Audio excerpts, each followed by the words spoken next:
Ni te agradecí porque es tu deber. Esa frase me cayó encima como un balde de agua helada que no solo apaga, sino que quema.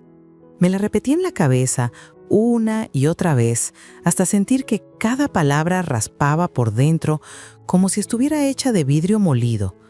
Me llamó Mercedes y tengo 68 años. He sido muchas cosas en mi vida: hija obediente, esposa leal, madre que se dejaba el alma, abuela que olvida comer por dar otra cucharada al nieto, pero nunca había sido deudora del afecto que yo misma entregué. Esa tarde, en mi cocina, con el piso recién trapeado y el olor a caldo de pollo todavía flotando en el aire, supe que una parte de mí se había roto para siempre. No hubo gritos, no hubo portazos. Hubo un silencio grueso, como si toda la casa se hubiera quedado sin aire al mismo tiempo.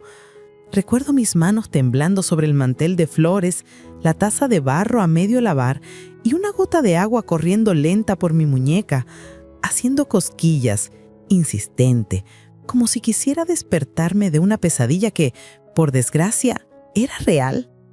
Sentí el peso de mis años de golpe, como si todas las madrugadas en que me levanté para preparar loncheras, todas las veces que me tragué el llanto para no preocupar a nadie, me hubieran pasado la factura en ese instante. Es tu deber. Qué frase tan limpia, tan cortante, tan cómoda para quien la suelta y tan cruel para quien la recibe. Me quedé de pie mirando la ventana, donde el sol de la tarde se estiraba sobre el patio pequeño. La luz acariciaba las macetas de bugambilias que planté cuando me quedé viuda, ese jardín improvisado que me ayudó a llenar huecos en los que el recuerdo de mi marido aún hacía eco. El vapor del caldo empañaba un poco el vidrio y por un segundo me vi reflejada con un halo opaco alrededor, como si mi propia vida estuviera borrosa. Pensé en mi madre, en sus manos ásperas y amorosas, en cómo ella nunca me dijo que yo debía quererla. Me lo ganó cuidándome, mirándome como si siempre fuera suficiente. Miré mi reflejo, el cabello cano recogido con una pinza gastada, la piel marcada por los años, los ojos que habían visto demasiadas despedidas, y me pregunté cuándo dejé de existir como persona para convertirme en función. Lo más doloroso no fue la frase en sí, sino lo que revelaba, que detrás de ella había una contabilidad silenciosa en la que yo aparecía como un gasto fijo, como una cosa que corresponde y punto. Yo, que tantas veces cambié planes para ajustarme a los de otros, que aprendí a morderme la lengua para no provocar conflictos. Yo que creí que ese era el lenguaje del amor maduro, ceder, comprender, sostener. ¿Cuándo el amor se volvió lista de tareas? ¿Cuándo ser madre se convirtió en justificarlo todo? Apreté la toalla de cocina con los dedos entumecidos, sentí una oleada de calor trepar por el pecho y, sin llamas todavía, una especie de vacío detrás del esternón, un hueco que no sabía cómo llenar. No quiero mentirme, también hubo orgullo herido. A mis años, uno se acostumbra a vivir con menos ruido, más orden, pequeñas rutinas que dan sentido. Regar las plantas al amanecer, cambiar las sábanas los sábados, poner música mientras pica cebolla para el guiso. Y sin embargo, todo mi orden interior se descompuso con esa frase. Algo en mí quiso gritar: ¿mi deber? ¿Desde cuándo agradecer es un lujo? Pero otras cosas me sostuvieron callada. La dignidad que aprendí a fuerza de golpes y la certeza de que la verdad, cuando llega sin flores, igual florece en el lugar más áspero. Di 2 pasos hacia el fregadero, abrí el grifo para que el agua corriera y mientras el sonido llenaba la cocina, empecé a contar historias dentro de mi cabeza. Una costumbre mía. Me cuento historias para no caerme. Me dije que esto no podía ser lo último que yo escuchara sobre mí. Me repetí que no, que los años no me habían vuelto invisible por capricho del tiempo, sino por una cadena de pequeñas renuncias que yo había disfrazado de amor. Y comprendí que no eran solo las palabras de mi hijo, eran el eco de muchas otras frases no dichas, de muchas miradas cargadas de prisa, de muchos favores pedidos como si fueran la hora exacta en un reloj. Toca y ya. Me sostuve de la orilla del mármol y dejé que me pesara el cansancio. Un cansancio antiguo, de hueso, El cuerpo guarda memoria y el mío recordó a la niña que fui, sentada en el patio con mi abuela, escuchándola decir: «El cariño no se mendiga, mija, el cariño se honra». En ese refrán redescubrí una herramienta. No para pelear, yo ya no tengo ganas de pelear con nadie, sino para poner un límite que no suene a castigo, sino a amor propio. Pensé en mi nieto, en su risa con dientes de leche, en la suavidad de su cabello. Pensé en mi marido, en la manera en que se despedía con un beso rápido antes de ir al trabajo. Y pensé en mí, en la mujer que todavía vive adentro, que se duele, que respira hondo para no dejarse caer, que se promete algo y esta vez quiere cumplirlo. No lloré en ese momento. Las lágrimas llegaron después, despacio, como lluvia que aprende de nuevo a caer. Me senté a la mesa con el delantal puesto y miré mis manos. Hay mapas en los nudillos, ríos finos de venas que suben y bajan, la historia entera escrita en líneas que ya no necesito leer para saber lo que dicen. Toqué la madera con los dedos y agradecí en silencio por el pequeño valor que creí haber perdido. Decidí que esa frase no sería el punto final, sino el comienzo incómodo de un capítulo distinto, porque algo dentro de mí despertó con una claridad fría. Si el gesto de cuidar se convierte en obligación, no es amor lo que falta, es respeto. Y sin respeto, no hay casa que dure. Esa tarde, cuando el sol empezó a bajar y el aire olía a pan recién hecho en la vecindad, respiré hondo y supe que debía mirar hacia atrás con honestidad. No para castigarme, sino para entender dónde me dejé de escuchar. Quise recordar los pliegues de los días, los pequeños síntomas de una vida que se fue estrechando sin que yo lo notara. Quise saber cuándo la mujer que soñaba con viajes sencillos al mar decidió que su lugar estaba siempre en la última fila, sosteniendo los abrigos de los demás. Tal vez allí, entre las cosas pequeñas, encontraría la raíz de este dolor. No tenía aún respuestas, solo una intuición que me ardía dulce y firme. La verdad se esconde en lo cotidiano y el misterio de mi tristeza también. No es un misterio de novela, es el misterio íntimo de las casas. ¿Dónde se guardan las cosas que ya no se usan? ¿En qué cajón se pierden los besos? ¿Quién apaga la luz sin preguntar si todavía alguien está leyendo? Me limpié la cara con el dorso de la mano y por primera vez en mucho tiempo no quise terminar de lavar la taza. Apagué la estufa, abrí la puerta al patio y dejé que entrara el aire de la tarde. Porque aunque duela pronunciarlo, ni te agradecí porque es tu deber, fue más que una frase. Fue una llave que abrió un cuarto cerrado en mi memoria. Y tengo la sensación, no, la certeza, de que lo que voy a encontrar allí me va a cambiar la vida. No sé aún cómo ni cuánto, pero presiento que el hilo que voy a jalar empieza con una pregunta vieja y urgente. ¿En qué momento dejé de pertenecerme? Durante años mi vida giró alrededor de los demás. Mi casa no era solo mi refugio, era el punto de encuentro donde todos caían cuando algo se rompía en sus vidas. Era yo quien ponía la olla de frijoles en el fuego y las servilletas dobladas en la mesa, quien escuchaba sin mirar el reloj, quien decía, no te preocupes, mientras mi corazón se hacía pequeño por dentro. Cuando me quedé viuda, en lugar de recluirme, abrí aún más las puertas. Me parecía que si la casa estaba llena de ruido, la soledad no me alcanzaría. Y así lo hice. Nietos, vecinos, amigos de mis hijos, todos encontraban en mi sala un sillón libre y un café caliente. Pensaba que de esa manera sería necesaria. Por las mañanas, la rutina era mi salvavidas. Me despertaba antes del amanecer, ponía a calentar el agua para el té, regaba las plantas del patio y barría la entrada aunque no hubiera hojas. El orden era mi forma de mantener la mente tranquila. Me gustaba sentir el aroma a pan tostado mientras la radio murmuraba noticias en voz baja. A veces, cuando la luz entraba suave por la ventana, me detenía unos segundos a mirar las fotos enmarcadas, el día de la boda de mi hijo mayor, la primera comunión de mi nieta, un retrato familiar donde todos sonreíamos como si la felicidad fuera eterna. Esas imágenes eran mi combustible para seguir, para creer que el sacrificio valía la pena.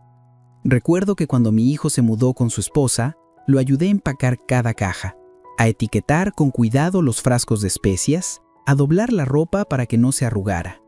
Lloré en silencio cuando cerró la puerta de su cuarto por última vez, pero también me sentí orgullosa. Había cumplido mi papel de madre, y aunque ahora vivían en su propio hogar, yo seguía pendiente. ¿Ya comieron? ¿Necesitan que cuide a los niños? ¿Les lavo la ropa? Incluso en días de lluvia salía con paraguas y botas para llevarles caldo si alguien estaba enfermo. Nadie me lo pedía, simplemente lo hacía porque así entendía el amor, cuidando sin esperar nada a cambio. No me daba cuenta de que ese nada a cambio empezaba a dejarme vacía. A veces, al final del día, me encontraba hablando sola en la cocina mientras guardaba los platos limpios. Me decía, hoy tampoco me llamaron para saber cómo estoy. Y luego me regañaba en silencio, no seas exagerada, Mercedes, los jóvenes tienen su vida. Pero en el fondo dolía.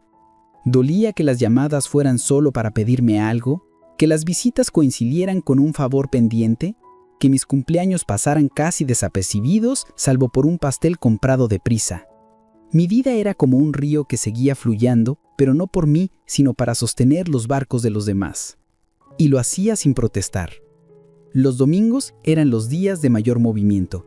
Yo preparaba comida para 10 personas, aunque a veces solo venían 4. Siempre había de más por si alguien llegaba de improviso. Esa costumbre me la dejó mi abuela. Más vale que sobre a que falte, decía. Y así me acostumbré a que sobrara comida, pero me faltara tiempo para mí. Hubo días en que soñé con viajar, con visitar el mar otra vez. Hace más de 20 años que no huelo la brisa salada ni siento la arena entre los dedos. Pero cada vez que lo pensaba, algo pasaba. Una tarea escolar que ayudar, una enfermedad de alguien, una deuda que cubrir. Mis ahorros se iban en medicinas, útiles, arreglos de la casa que ya no era solo mía, sino de todos. Y yo me convencía, habrá tiempo después. Pero el después nunca llegaba. Había en mí una mezcla de orgullo y agotamiento. Orgullo porque mi familia estaba de pie en gran parte gracias a mí. Agotamiento porque parecía que nadie lo veía. Y sin embargo, yo seguía sonriendo en las fotos, sirviendo café a quien llegara, diciendo frases como, aquí estoy para lo que necesiten, aunque por dentro quisiera decir, también necesito que alguien esté para mí. Con los años, empecé a sentir que mi vida era como una silla vieja de madera, firme, confiable, pero lleno de rayones que nadie repara porque sigue cumpliendo su función. Me preguntaba si alguna vez alguien se detendría a lustrarla, a agradecer que estuviera ahí sosteniendo el peso de todos. Pero callaba. Callaba porque pensaba que así debía ser, porque así me educaron. La madre es el centro y el centro no se mueve. Ese retrato de mi vida antes del golpe fue lo que hizo que las palabras de mi hijo me atravesaran con tanta fuerza. No era solo la frase de un día cualquiera, era la confirmación de que para ellos mi entrega se había vuelto tan natural que ya no merecían ni un gracias. Y fue en ese instante cuando sentí que algo debía cambiar. Que la historia que estaba escribiendo de mí misma no podía terminar así.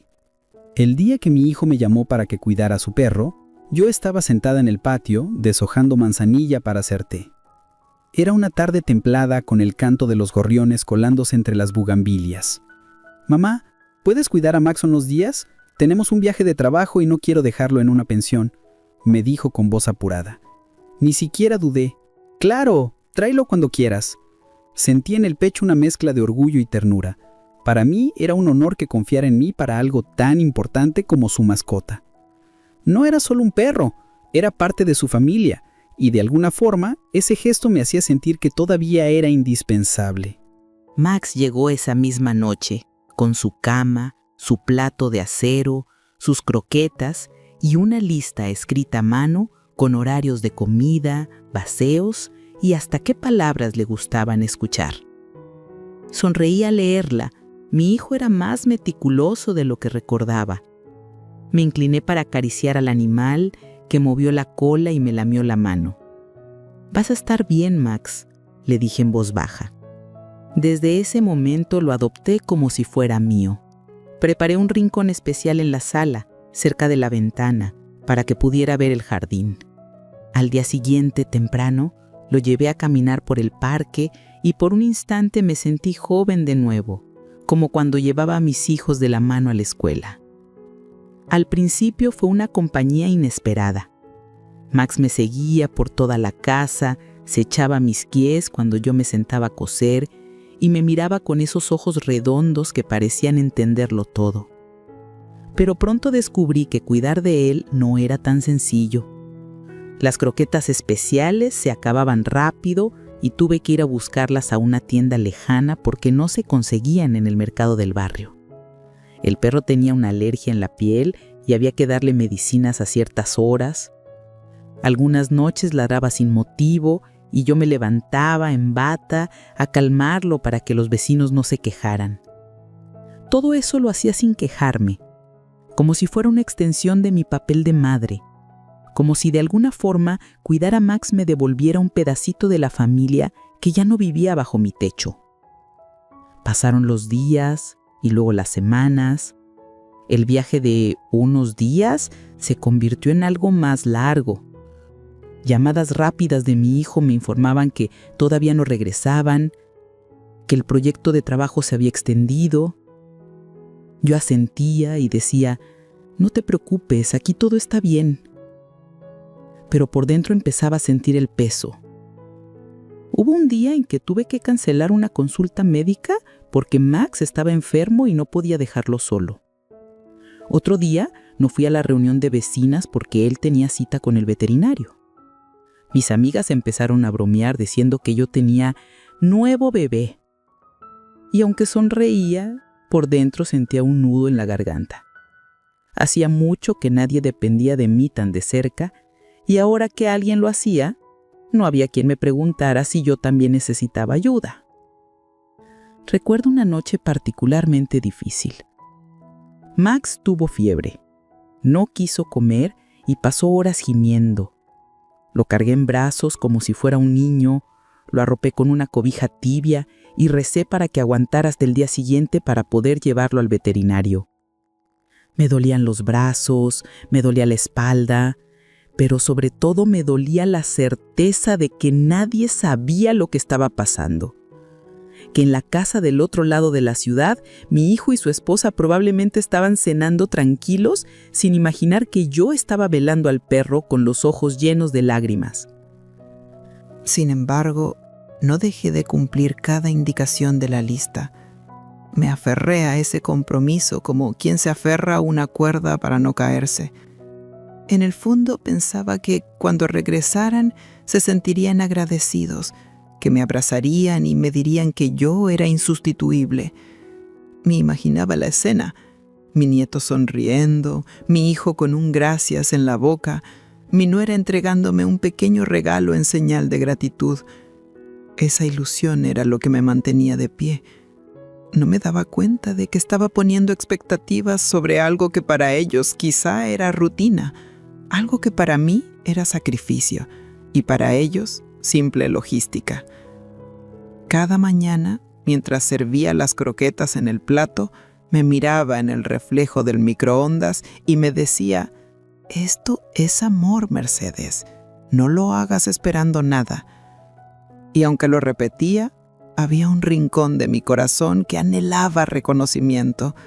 Anhelaba escuchar que mi esfuerzo tenía valor. Lo que no sabía era que cuando llegara ese día, no sería un abrazo lo que recibiría, sino una frase que partiría en dos la mujer que yo había sido hasta entonces. Las semanas se convirtieron en una prueba silenciosa de resistencia. Al principio parecía una aventura, pero pronto el cansancio se coló en mis huesos como humedad que no se ve, pero se siente. Cada día era una coreografía repetida. Levantarme antes del amanecer, calentar el agua para mi té y enseguida atender a Max, que ya había aprendido a despertarme con sus patitas contra la puerta. Lo llevaba a caminar aunque lloviera, aunque mi rodilla protestara con un dolor punzante que me obligaba a apoyar el peso en el otro pie. Volví a casa con el pantalón salpicado de barro, encendía la estufa para preparar su comida especial y apenas entonces me sentaba a desayunar. Ya no era mi horario, era el suyo el que mandaba. Recuerdo que había días en los que apenas hablaba con alguien. Solo la voz del locutor en la radio y el sonido de las patitas de Max por el pasillo llenaban el silencio. Si me atrasaba en darle la medicina, me sentía culpable, como si hubiera fallado en algo sagrado. Me descubrí más de una vez rezando para que no se enfermara, para que no me pasara nada a mí tampoco, porque si yo faltaba, ¿quién lo cuidaría? Esa sensación de ser imprescindible, que al principio me llenaba de propósito, empezó a convertirse en una carga. La responsabilidad era tan grande que hasta mis propios planes se volvieron secundarios. Una tarde cancelé la visita a la feria del barrio, algo que había esperado todo el mes, porque Max estaba inquieto y temía dejarlo solo. Mis vecinas me llamaron para decirme que se extrañaba mi presencia, que no era lo mismo sin mí. Les respondí con una risa forzada. «Será para la próxima, chicas». Cuando colgué el teléfono, el silencio de la casa fue tan denso que me dieron ganas de llorar. Me di cuenta de que estaba aislándome, pero al mismo tiempo sentía que no podía fallar. Había asumido esa tarea como un voto, una promesa invisible. La fatiga se hacía evidente en los pequeños descuidos. Olvidaba mis propias pastillas para la presión, comía cualquier cosa deprisa para no interrumpir la rutina del perro. Había noches en que, cuando por fin me sentaba en la mecedora, me quedaba dormida con los lentes puestos y el libro abierto sobre el regazo.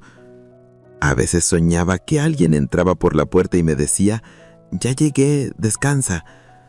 Pero despertaba y lo único que oía era la respiración pausada de Max a mi lado. Él era mi única compañía, y aunque me daba cariño, no podía decirme gracias. Hubo un momento que nunca olvidaré. Una madrugada, Max empezó a ladrar desesperado, como si viera algo en la oscuridad. Salí al patio con la bata puesta, el frío cortándome la cara, y lo encontré temblando junto al portón. Lo abracé y lo metí dentro, lo cubrí con una cobija y me senté en el suelo hasta que se calmó. Allí, con la espalda apoyada en la pared fría, pensé en lo irónico que era todo. Había pasado mi vida cuidando de otros y, sin embargo, me sentía más sola que nunca. La soledad era un animal que se sentaba a mi lado cada noche. Empecé a notar señales de desgaste en mi propio cuerpo. Ojeras de profundas, manos agrietadas de tanto lavar platos, la espalda encorvada. Y sin embargo, algo en mí seguía funcionando en automático. Me decía que el sacrificio era temporal, que pronto mi hijo regresaría y vería todo lo que había hecho. Me imaginaba la escena como una película, ellos entrando por la puerta, sorprendidos por lo bien cuidado que estaba Max, agradeciéndome con un abrazo largo. Esa fantasía era lo que me mantenía de pie, el motor que me empujaba a seguir a pesar del dolor. Pero con cada día que pasaba, una sombra de cansancio se instalaba en mi ánimo. Empecé a sentir una pequeña punzada de resentimiento, no hacia el perro, sino a la situación. Me preguntaba si mi hijo sabía el esfuerzo que implicaba todo esto, si alguna vez se detenía a pensar que yo también tenía mi vida, mis dolores, mis límites. Me respondía a mí misma que seguro no, que ellos confiaban en que yo podía con todo, como siempre. Y allí comprendí algo que me dejó un sabor amargo. Mi fortaleza, esa que construí con tanto orgullo, también era mi prisión, porque mientras yo pudiera con todo, nadie vería que necesitaba ayuda. Cada noche, antes de acostarme, me prometía que iba a hablar con mi hijo cuando regresara, que le diría cómo me sentía, que necesitaban que valoraran mi tiempo. Pero cuando pensaba en su reacción, En la posibilidad de que se molestara, tragaba saliva y guardaba silencio. Después de todo me decía, son solo unos días más. Pero en el fondo algo en mi interior empezaba a agrietarse. Era como si una voz muy antigua me susurrara, esto no es solo cansancio, Mercedes, es algo más profundo. Es la cuenta de todos los silencios que has guardado. El día que mi hijo regresó por fin, yo había pasado la mañana limpiando la casa, lavando la cama de Max, preparando un guiso que olía a hogar. Quería que todo estuviera perfecto. Me miré al espejo antes de que llegaran y me recogí el cabello con cuidado, como si fuera una visita especial. Cuando escuché el sonido del portón abrirse, el corazón me dio un salto. Max corrió a su encuentro moviendo la cola y yo sonreí, sintiendo que el sacrificio había valido la pena. Me preparé para recibirlos con alegría y en mi mente para escuchar ese gracias que había esperado durante semanas. Pero en lugar de gratitud, lo que recibí fue una frase que me cortó las piernas. Ni te agradecí porque es tu deber. No hubo abrazo, no hubo mirada de complicidad, solo esas palabras, dichas con naturalidad, como quien comenta el clima. Las escuché retumbar en mi cabeza mientras mi sonrisa se congelaba en el rostro. Me quedé inmóvil, con la cuchara de madera en la mano, como si el tiempo se hubiera detenido. Fue como si alguien hubiera tirado al suelo un jarrón delicado y lo hubiera dejado hecho pedazos sin ni siquiera agacharse a recogerlos. Sentí que la sangre se me iba a los pies. La cocina se volvió demasiado pequeña, el olor del guiso demasiado denso. Tuve que apoyarme en la encimera para no perder el equilibrio. Es tu deber. ¿Deber? ¿Acaso ser madre me condenaba a ser sirvienta de vida? ¿En qué momento mi entrega dejó de ser amor para convertirse en obligación en la mente de los demás? Me mordí el labio para no decir nada, para no desatar una discusión allí mismo, pero por dentro algo crujió con un sonido seco, como rama vieja que se quiebra. No respondí. Terminé de servir la comida en silencio con las manos temblorosas. Me senté a la mesa y los observé mientras conversaban animadamente entre ellos como si nada hubiera pasado. Me sentí invisible, como si la silla en la que estaba sentada estuviera vacía, y de pronto la casa, que siempre había sido mi refugio, me pareció un lugar ajeno. Cada cuadro en la pared, cada mantel bordado por mis manos parecía preguntarme en silencio, ¿para quién lo hiciste todo este tiempo? Y no supe qué responder. Después de comer, mi hijo se levantó, me dio un beso rápido en la mejilla y se despidió con prisa. Yo lo acompañé hasta la puerta, como siempre, pero esta vez no lo vi irse. Cerré antes de que arrancara el coche y me quedé apoyada en la puerta, sintiendo que algo muy hondo se me había desprendido por dentro. No eran solo palabras, era el reconocimiento negado. Era el mensaje claro de que mi sacrificio había sido asumido como obligación. Ese beso en la mejilla no pudo borrar la herida que acababa de abrirse. Cuando el silencio volvió a llenar la casa, me dejé caer en la mecedora y miré a Max, que me observaba con los ojos tranquilos. Le acaricié la cabeza y las lágrimas empezaron a resbalar por mis mejillas, despacio, sin ruido. No eran lágrimas de enojo, sino de un dolor que no sabía cómo nombrar. Dolor de sentirse usada, de darse cuenta de que el amor que uno entrega puede ser tan cotidiano para los demás que deja de ser visto. Me abracé al pecho con las dos manos y me prometí que algo tenía que cambiar, que no podía seguir permitiendo que mi vida girara solo en torno a las necesidades de otros. Esa noche no pude dormir. Me quedé escuchando el tic-tac del reloj en la pared, el crujido de la madera, los ruidos lejanos de la calle. Cada sonido me recordaba que estaba sola, que nadie vendría a preguntarme cómo me sentía. Y en ese silencio comprendí que lo que más me dolía no era la frase de mi hijo, sino la certeza de que yo misma había contribuido a esa dinámica.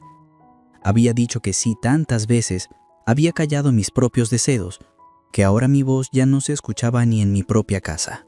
Cerré los ojos y recordé a mi madre diciéndome cuando era niña: Mercedes, una mujer puede ser generosa, pero nunca debe olvidarse de sí misma. Esa frase me golpeó como si la oyera por primera vez. Entendí que había llegado el momento de mirarme en el espejo sin miedo, de preguntarme qué quería yo para lo que me quedaba de vida. Y esa pregunta, aunque daba vértigo, fue la chispa que encendió algo dentro de mí. Algo estaba a punto de despertar, algo que llevaba demasiado tiempo dormido. Los días que siguieron fueron los más silenciosos que recuerdo. No era el silencio amable de las mañanas con té y radio, sino un silencio pesado que parecía llenarlo todo de polvo. Caminaba por la casa y sentía que las paredes me miraban. Cada objeto parecía tener una historia que me reclamaba. La fotografía de la boda de mi hijo en la sala, el mantel que bordé con mis manos, la mecedora donde mi marido se sentaba a leer. Todo me hablaba, pero yo no encontraba voz para responder. Me convertí en una sombra de mí misma, haciendo las tareas de la casa en automático, comiendo por compromiso, durmiendo por cansancio más que por deseo.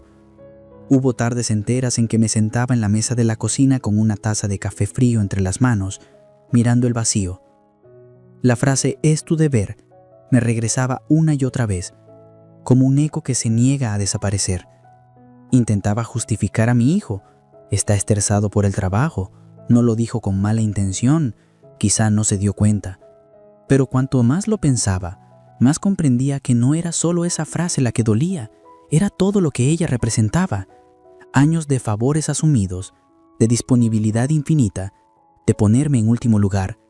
Las noches eran las peores. Me acostaba y en lugar de dormir, repasaba escenas del pasado.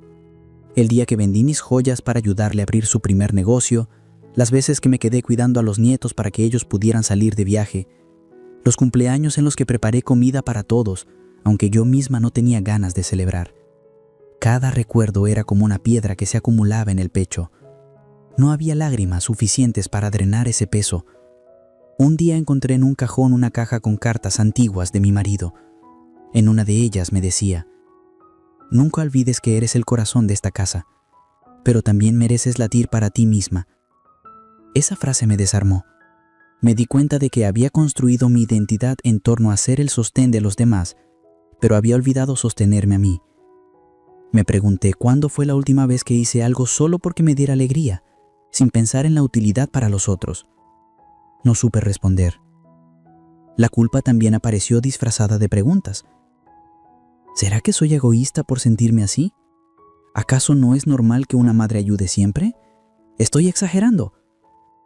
Pero debajo de la culpa había una tristeza profunda, un duelo por la mujer que había sido. Era como ver en cámara lenta cómo se borraba una figura de la fotografía familiar. Yo estaba allí, pero ya no se me veía, y esa invisibilidad me estaba consumiendo. Empecé a evitar las llamadas. Cuando sonaba el teléfono, lo dejaba timbrar hasta que se apagaba. No tenía fuerza para escuchar otra petición, otra demanda disfrazada de saludo. En esos días, Max se convirtió en mi único confidente. Me sentaba a su lado y le hablaba en voz baja. ¿Sabes lo que es sentirse invisible, amigo? Él me miraba con esos ojos dorcos y tranquilos, como si entendiera. Su compañía me salvaba de ahogarme en mi propio silencio. El domingo, cuando normalmente mi casa estaría llena de risas y pasos, estuvo vacía. Yo misma decidí no cocinar, no preparar nada especial. Me senté en el patio con un cuaderno y comencé a escribir. Al principio fueron solo frases sueltas. Estoy cansada, necesito que me vean, quiero recuperar mi voz. Poco a poco, esas palabras se fueron convirtiendo en un mapa de lo que había dejado de hacer por mí. Allí, en medio de ese silencio doloroso, descubrí que la tristeza podía ser maestra si me atrevía a escucharla. Empezaba a formarse en mi interior algo parecido a una determinación. Todavía no era enojo ni siquiera decisión, pero sí una claridad nueva. No podía seguir viviendo así. Tenía que encontrar el momento de hablar, de poner un límite, de recordarles que yo no era una extensión de sus necesidades. Esa idea me daba miedo, porque temía perderlo si me hacía escuchar, pero al mismo tiempo me daba esperanza, porque por primera vez en mucho tiempo pensaba en mí como alguien que todavía tenía derecho a elegir. Esa noche, mientras apagaba las luces de la casa, me detuve en el pasillo y me miré en el espejo. Mis ojos estaban hinchados, mi rostro cansado, pero había un brillo distinto, un brillo que no veía desde hacía años, como si detrás del dolor estuviera asomando una mujer que no se había rendido del todo. Y allí, en ese reflejo, sentí el primer suspiro de algo que pronto se convertiría en fuerza. Pasaron varios días hasta que la voz de alguien más me sacó de mi propio encierro. Era Teresa, mi vecina de toda la vida, la misma que me ha visto en mis mejores y peores momentos. Tocó la puerta una tarde en que yo apenas había terminado de barrer el patio. Traía en la mano un plato con pan dulce, como si supiera que yo necesitaba algo caliente para acompañar el silencio. Me miró con esos ojos que no se dejan engañar y dijo: «Hace días que no te veo sonreír, Mercedes. ¿Qué te pasa?». Quise contestar con evasivas, pero las palabras se me atoraron en la garganta. Terminamos sentadas en la mesa de la cocina, el café humeante entre nosotras. Le conté la historia de Max, de las semanas de desvelo, del sacrificio que se fue acumulando día tras día. Y finalmente le dije la frase que me había atravesado como un cuchillo: «Ni te agradecí porque es tu deber». Lo dije en voz baja, como si pronunciarlo en alto volviera a abrir la herida. Teresa suspiró, bajó la mirada y entonces me soltó algo que no esperaba. «Sabes, Mercedes», dijo con cuidado, «no es la primera vez que lo escucho hablar así. El otro día le comentó a un vecino que estaba tranquilo porque sabía que tú no tenías nada mejor que hacer, que para ti cuidar a Max era casi un pasatiempo».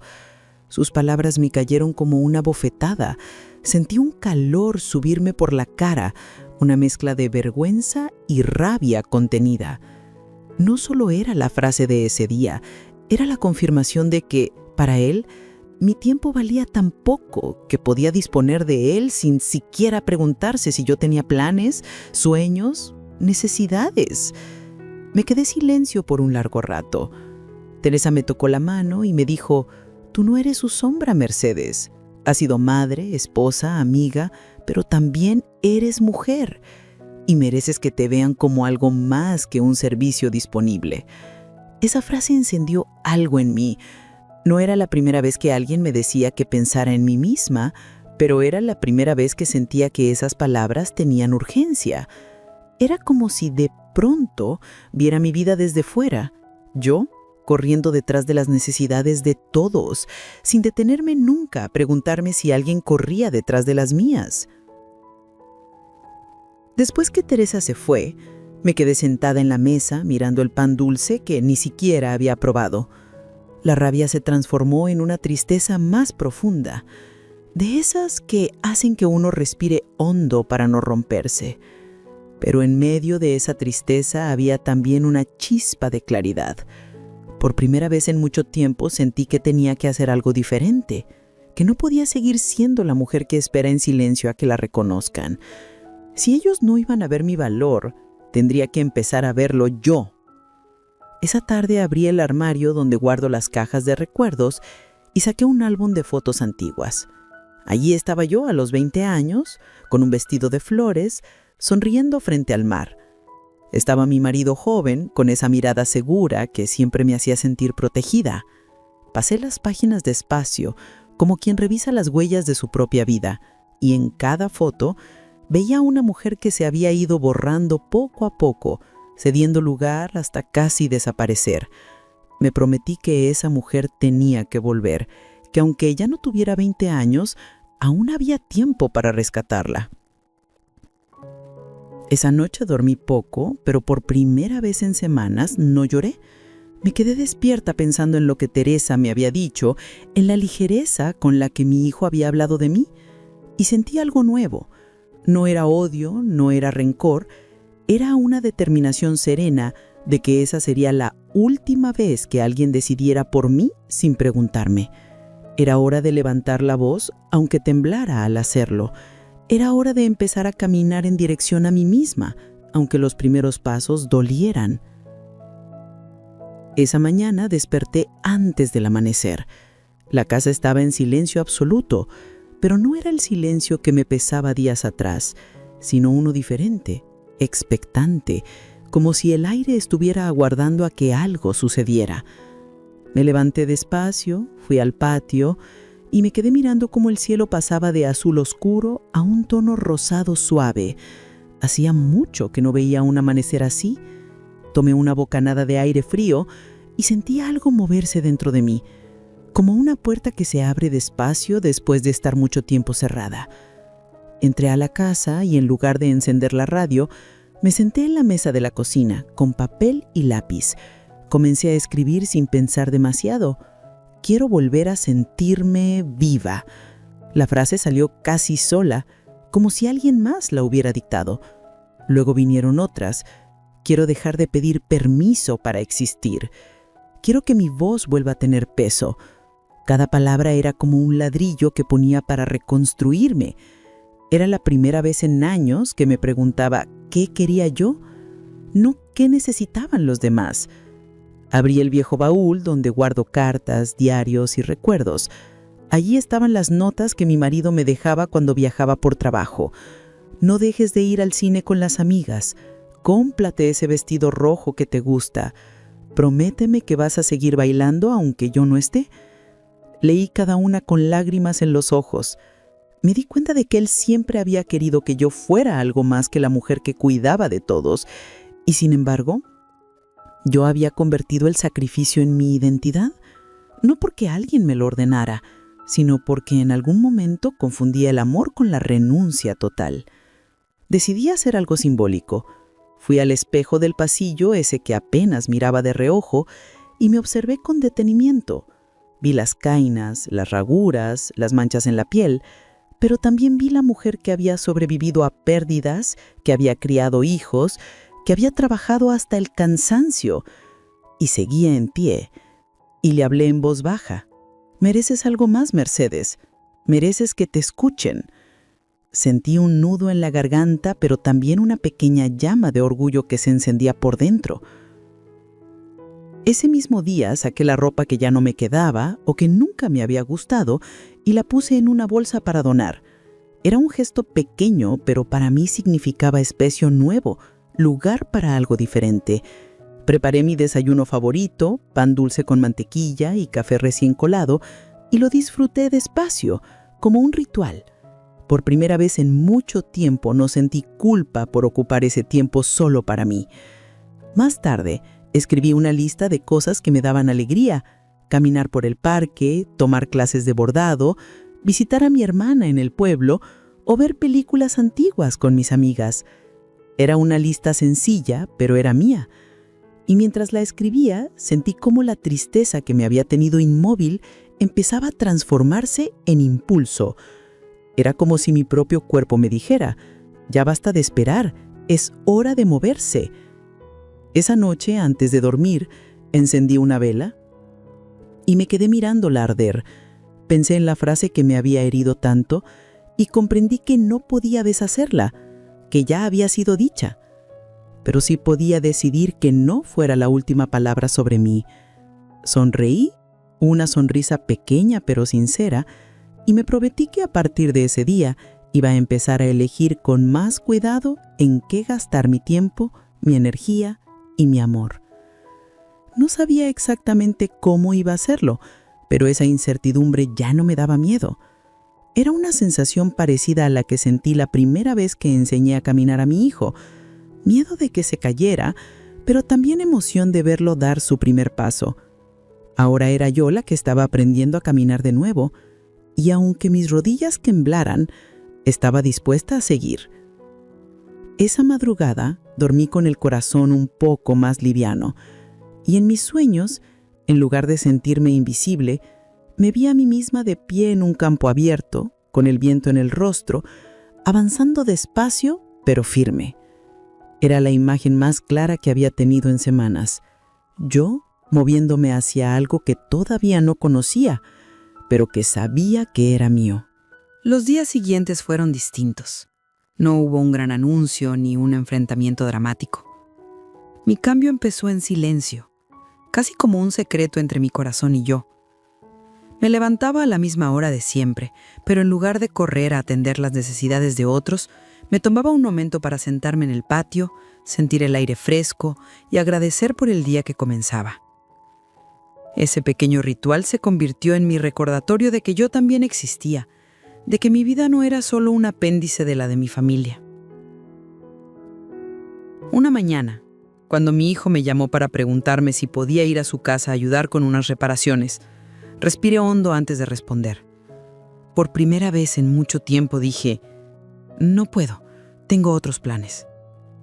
Colgué el teléfono con el corazón acelerado como si hubiera cometido una travesura, pero la sensación que vino después no fue culpa, sino libertad. Ese día había decidido dedicarme a mí. Fui al mercado, compré flores para la casa y un libro que llevaba tiempo queriendo leer. Pasé la tarde en la mecedora, con música suave en el fondo, y me descubrí sonriendo sin razón aparente. Pequeños gestos comenzaron a transformar mi rutina. Salí a caminar por el parque sin esperar que alguien me acompañara. Me inscribí en un taller de bordado en el centro comunitario, donde conocí a otras mujeres de mi edad que también habían pasado por historias de sacrificios silenciosos. En esas conversaciones encontré espejos de mi propia vida y me di cuenta de que no estaba sola, que había muchas Mercedes aprendiendo a recuperar su voz. La casa también empezó a cambiar.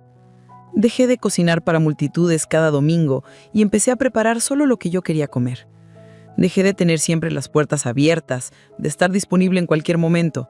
Y aunque al principio hubo llamadas de sorpresa, «Mamá, ¿estás bien?», pronto entendieron que algo en mí había cambiado. Mi hijo incluso me preguntó un día, «¿Qué haces los jueves que nunca estás en casa?». Y yo respondí con calma, «Tengo mis actividades».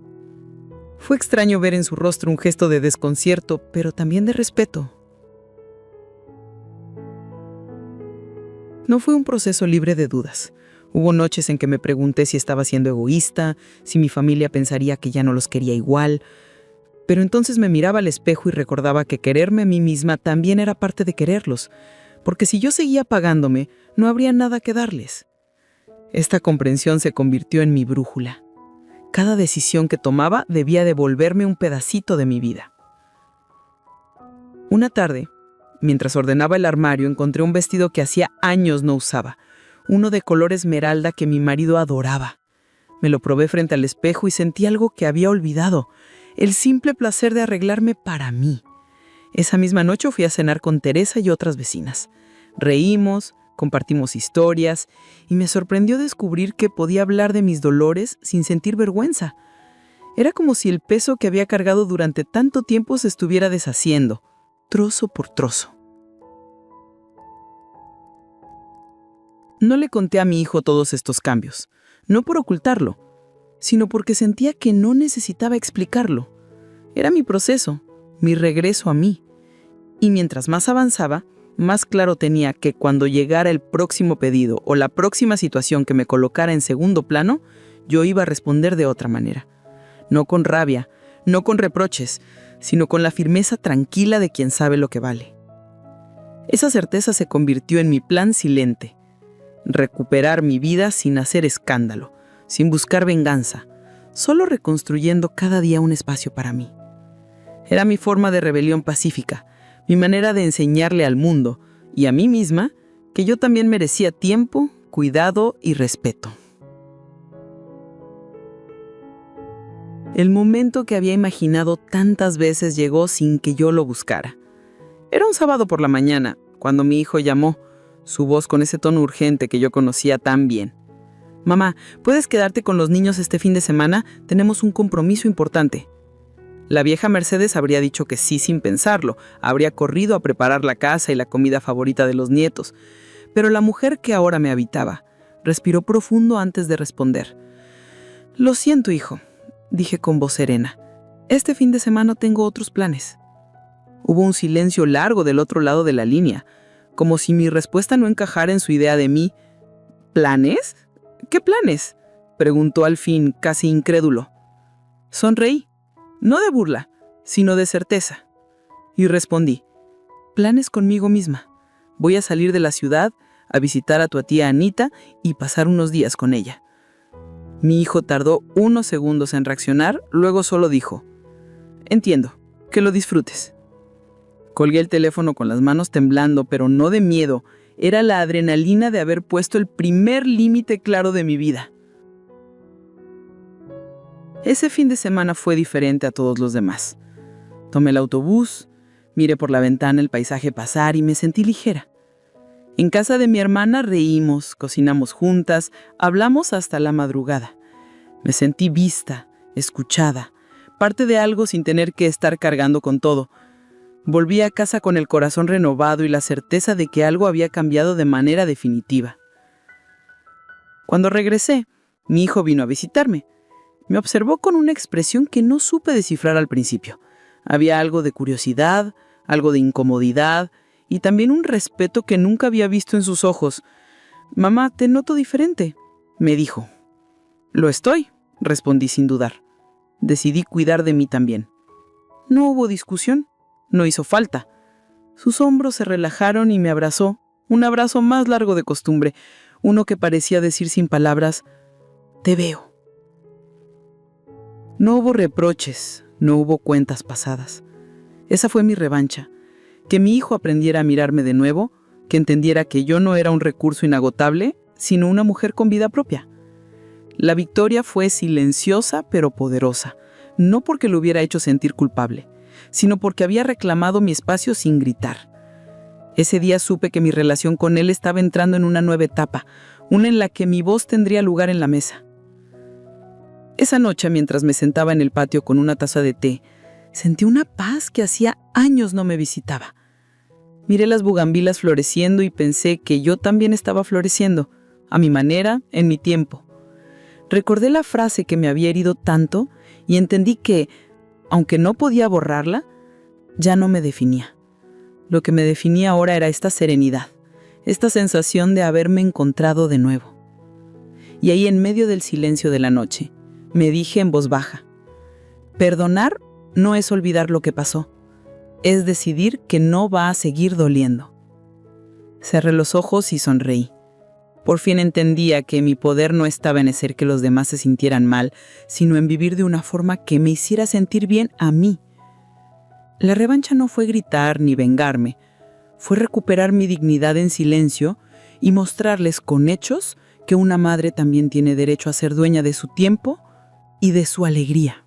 El último domingo de ese mes, decidí hacer algo que nunca había hecho, salir a caminar sin rumbo al amanecer. La ciudad estaba en calma, las calles apenas despertando, y yo sentía que estaba naciendo junto con el día. Llevaba un vestido ligero y un pañuelo en el cabello, como cuando era joven. Caminé hasta el parque, me senté en una banca y respiré hondo. El aire fresco llenó mis pulmones y me sentí viva de una forma que había olvidado. Mientras veía a las primeras personas pasear con sus perros, pensé en Max. Recordé las noches en vela, el cansancio, el dolor, pero también la compañía silenciosa que me dio en los momentos más oscuros. Sonreí. No le guardaba rencor, al contrario. Gracias a él descubrí cuán profundo era mi vacío y tuve que llenarlo con algo que no fuera solo sacrificio. Fue como un espejo que me obligó a mirarme de frente. Volví a casa con paso ligero, sin la prisa de antes. Preparé un desayuno solo para mí, café fresco, pan tostado, fruta cortada con esmero. Puse música de mi juventud y la casa se llenó de un sonido diferente, un sonido que hablaba de mí, no de mis obligaciones. Cada rincón parecía nuevo y por primera vez en mucho tiempo no me pesó el silencio. Era un silencio amable que me abrazaba. Ese día, mi hijo vino a visitarme sin avisar. Entró y me encontró arreglando mis plantas, tarareando una canción. Me miró en silencio y dijo, «Mamá, me gusta verte así». No hubo disculpas largas, no hicieron falta. Su frase fue breve pero suficiente y la recibí como quien recibe una bendición. Le ofrecí café y nos sentamos a conversar, no como madre e hijo en deuda, sino como dos adultos que se reconocen mutuamente. Cuando se fue, me quedé mirando la puerta cerrarse, pero ya no con el corazón pesado, sino con gratitud. Había cerrado un ciclo. Me di cuenta de que no necesitaba que nadie me diera permiso para existir, ni agradecimientos para sentirme valiosa. La validación que había buscado toda mi vida estaba ahora dentro de mí. Miré al cielo donde el atardecer comenzaba a teñirse de naranja y sentí que mi historia ya no era una historia de sacrificio silencioso, sino de redención. Aprendí que el perdón no es un regalo que se le da al otro, sino un acto de liberación propia, y que el verdadero poder no está en gritar para ser escuchada, sino en hablar cuando es necesario y en guardar silencio cuando ese silencio es elección, no imposición. Hoy sé que la vida siempre ofrece segundas oportunidades para quien se atreve a tomarlas, que nunca es tarde para recuperar la voz, para reescribir el final de nuestra historia, y que el amor, el de verdad, empieza por una misma, porque nadie puede darte dignidad si no decides primero tratarte con respeto. Respiré hondo, sonreí y me dije, soy más que el deber de alguien, soy la dueña de mis días. Y con esa certeza me levanté, cerré la puerta y dejé que la noche cayera suave, no como un final, sino como el inicio de la vida que había estado esperando vivir. Fin.